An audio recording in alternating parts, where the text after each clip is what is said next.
Welcome back, boys and girls, guys and gals, robots and non-robots, whatever. It's just the intro, who cares? Moving on, but the point is, we are back, guys, with another most amazing top 10 video. My name is Donnie Burke, and today we're talking about movies that when you first watch them, you're like, that was pretty great, but I feel like I missed a lot of stuff. I feel like I missed a lot of details there. And then when you watch it the second time, you're more like, oh my god, oh wow, I missed that whole part the first time. I love this movie even more, let's watch it again. Kinda like that, but a bit more chill. The point is, this is our top 10 movies you need to watch twice to understand. Also, massive spoiler alert at this, guys. Spoiler alert flashing up now. By talking about why some of these movies need to be watched a second time, I will be giving away a lot of spoilers, so only continue if you're a bit of a movie buff or you don't mind spoilers. Sorry, not sorry, you have been warned. Kicking things off now at number 10, we have The Sixth Sense, with everybody's favourite kind of Bruce, the Willis variety. Most people enjoy this movie on face value. For the most part, it looks like a story of a guy trying to fix his marriage and help a kid with his visitors of dead people. It's not a nice thing to have visiting you in the night, so it's pretty nice of him to do that. But of course, in the end, the audience experiences that spine-chilling moment where we realise that Bruce Willis was a ghost all along, and immediately people have two reactions. Firstly, they go, wow, are you kidding? Oh my god, that's crazy, are you serious right now? Then they have to watch it all over again to see how they missed something that's seemingly so obvious, but there it is, hidden in plain sight. The signs were there all along. The second viewing is definitely needed and only makes you want to watch it again and again and again and again, but not too much, otherwise you'll end up watching it too many times and spoiling the whole movie. Next up at number 9, we've got Cloud Atlas. Now, this 2012 movie was adapted from a novel and does its best to take a story that contains 6 different narratives spread out across 1,500 years and put them into one movie. It's one of those movies that leaves you standing outside the movie theatre like, I know I just watched something pretty epic, but I can't quite get my head around it. For me, this made me actually go out and buy the actual book that it's based on so I can get the full picture, but for many other people, it makes them want to go back and watch the whole movie again. Many people have said that upon a second or even a third viewing, they could focus more on all the different threads that make up this whole spider web of a movie. Sometimes it's hard to follow just one person's life in a movie, so when this movie requires you to follow 6 that are all intertwined in this crazy web, you're going to need to watch it at least twice, but you will be glad you did. It certainly has the payoff. Alright, at number 8 now, we have a movie that makes magic seem terrifying. It's The Prestige. On the surface, we see 2 highly competitive magicians dueling it out to see who is the best illusionist around. They continue to one-up each other with better tricks, with their whole vanishing acts, but it looks like Christian Bale's character Alfred has finally won when he pulls off a trick that Hugh Jackman's Robert simply can't explain no matter how hard he tries. It looks like actual real magic. At the end though, we see that Alfred was actually 2 identical twin brothers that took turns living in one person's life in order to pull off the greatest magic trick of all time. Then Robert ends up creating a weird clone killing machine to copy him, scary stuff, but the point is, once you realise that Alfred was actually 2 brothers the whole time, you really have to go back and watch the whole thing again. You just have to. The whole movie is littered with references to this. You've got the whole finger bleeding, the analogy of the bird in the cage, and even the fact that the girlfriend Sarah says that one day he loves her and the next he doesn't because he is 2 different people. The foreshadowing in this movie is like crazy good and it screams out for a second viewing for you to fully understand it. Alright, moving on now. We have a movie that still gives me goosebumps just thinking about its ending. At number 7, we have The Others. Just like The Sixth Sense, The Others has that same spine-chilling moment in it that everybody talks about, where you realise, along with the actual 3 characters in the movie, that they have been dead the whole time. And just like the characters in the movie, you wonder how could you have possibly missed that? But unlike the characters, you get to watch it all a second time. Lucky you, and you should. Upon repeat viewing, you'll notice a whole load of subtle and not so subtle hints that the filmmakers had dropped in that give the game away. There's no blood, for example, when Nicole Kidman's character pricks her finger, something that would happen to a ghost. The thick fog around the house represents the fact that ghosts can't leave a place that they are bound to. The mother wakes up screaming from the nightmares of what she has done, killing her own children and then herself, and the children also argue throughout the whole film over whether it actually happened, them being killed, and the list goes on and on and on. There's tons of references. You might think that knowing such a big twist like this makes watching the movie a second time a bit pointless if you know what's coming, but many people absolutely love seeing this movie from the other side of things in more ways than one. And now guys, we have a movie that took me far too long to watch. I should have watched it years ago, but I only watched it fairly recently. At number 6 we have Shutter Island. For the first half of this psychological thriller, the audience is sold the whole idea that Leonardo DiCaprio's Teddy Daniels is a sane man dropped into an insane asylum to investigate the case of a missing patient. But through a series of twists and turns, we finally see that he was the insane one the whole time. This whole investigation was actually set up by the hospital in the hopes that Teddy would snap himself out of his own insanity. It's one of those massive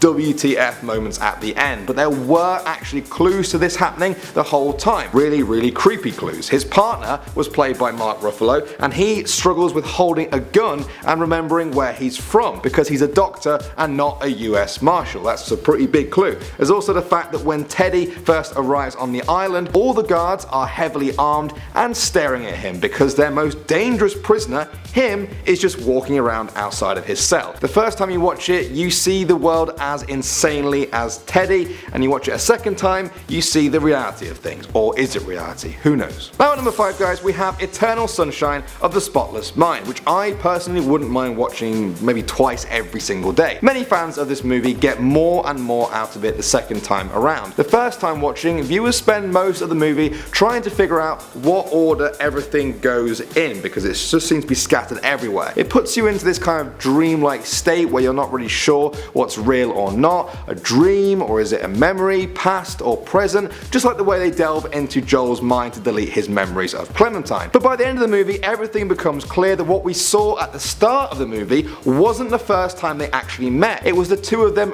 reuniting because their subconsciouses had led them there even though they had forgotten each other. Once you realise this huge fact, you instantly want to jump back to the start of the movie and watch it all again. It makes that meeting on the Long Island Railroad train about a million times more fascinating when you're not looking at two complete strangers hitting it off, but instead you're watching two people who were once deeply in love and they had a whirlwind relationship that ended up with them deleting each other from their own memories, and oh wow, I actually want to go and watch it all over again just from saying that. Oh man, such a good movie. But I can't right now guys, we have got a video to finish and finish it we will, and we're at number 4 with Donnie Darko. Now just to be clear, this movie would also make it onto our top 10 movies you need to watch 10 times to understand. It's one of those movies. I've never heard more discussion about what actually happened in a movie than Donnie Darko, like ever. Whenever I get close to fully understanding what the pages of fan theories I read on the internet are trying to tell me about Donnie's whole story, it just seems to kind of like slip away and I have to watch it all over again. I could honestly be here all day explaining to you guys about life and death and the wormholes and time travel and interdimensional beings called Frank the Rabbit, but you guys will have to find all that stuff for yourself because I would literally be here for hours. All I know is that every time people watch this movie, they seem to get something new out of it. Now for some people, they see the same movie but from like a new angle, but for others, they want to keep collecting new pieces of the puzzle that they didn't see before and try to understand what is actually going on with Donnie Darko. But that's also the exact reason why people love it. I've never heard anyone say they love this movie because they totally understand every single aspect of it. They usually scratch their heads, they say they don't understand this bit or that bit, and then they say, wow, I want to watch that again, like right now. And you know what? That's not a bad reaction at all. Alright, we are now at number 3 and we have Interstellar. Now this movie tends to rip people apart in opinion the way a black hole should actually rip people apart in this movie, if you get what I mean. People love to discuss the whole plot holes in this or defend them, but the truth is,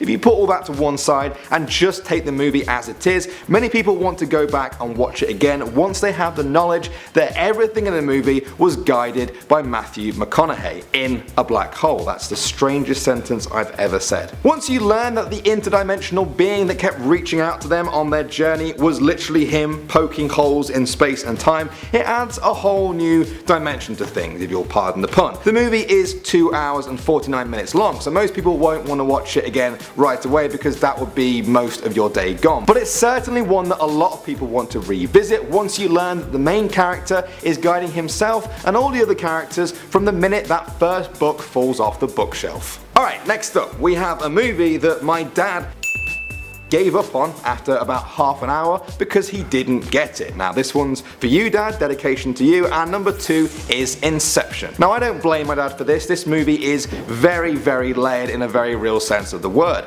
Once the audience finally grasps the concept of shared dreams where you can create your own reality and all that crazy stuff, we are then given the idea that you can have dreams within dreams, and also dreams within dreams within dreams, and if you go far down enough into those dreams and get killed, you end up in a dream limbo and you never wake up in real life. It's mental.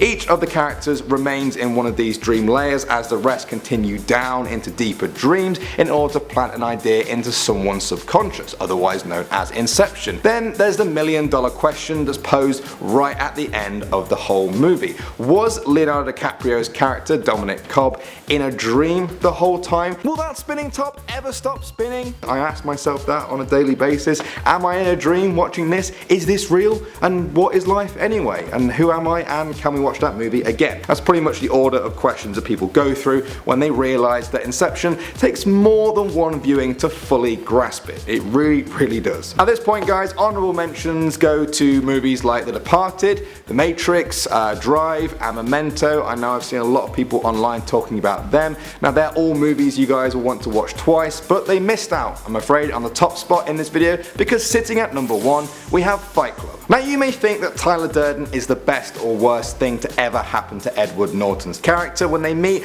but you can't deny it changes him a lot. From a guy spiraling silently out of control to one who takes charge for the first time of his own life, for better or for worse. But when things turn sour and he starts to suspect Tyler is up to something a bit dangerous, the truth begins to unravel. There is no Tyler Durden, or rather, he is actually Tyler Durden. It's a mind-blowing twist at the end of this movie, and I know that when I first saw it, I was like, how could I have possibly missed this? Am I dumb or something? And that's what keeps people coming back to Fight Club. You will struggle to find a movie that has more hints and more subtle references to what's really going on in it than this one. I could list them all day. I won't. I'd be here actually all day. I won't do that, but some of the best references are when the narrator beats himself up and says it reminds himself of his fight with Tyler, because he is Tyler, and the fact that we see Tyler make an appearance before he's properly on screen as a character. He gets spliced into single frames that most people ignore the first time because they're simply not looking for it. I mean, why would you? But trust me, the second time you will. You'll be looking for every last detail you missed, just like every movie on this list, to be fair. They're all great examples of this. But now guys, we've reached the end of that list, and I honestly had so much fun making this video, researching it all. I kept having to focus on the task and not get lost in all the cool references and details that I still didn't realise until I made this actual video. So I learned a lot too. I might go home now and watch all of them right now. Do you guys have any good recommendations for movies that people need to watch twice? Or do you have any suggestions for videos we should do in the future? Leave both of those down there, and don't forget to leave a like and subscribe on your way out the door if you haven't done so already. Most amazing top 10. My name's Danny Burke, Instagram's down there, and I'll see you guys soon.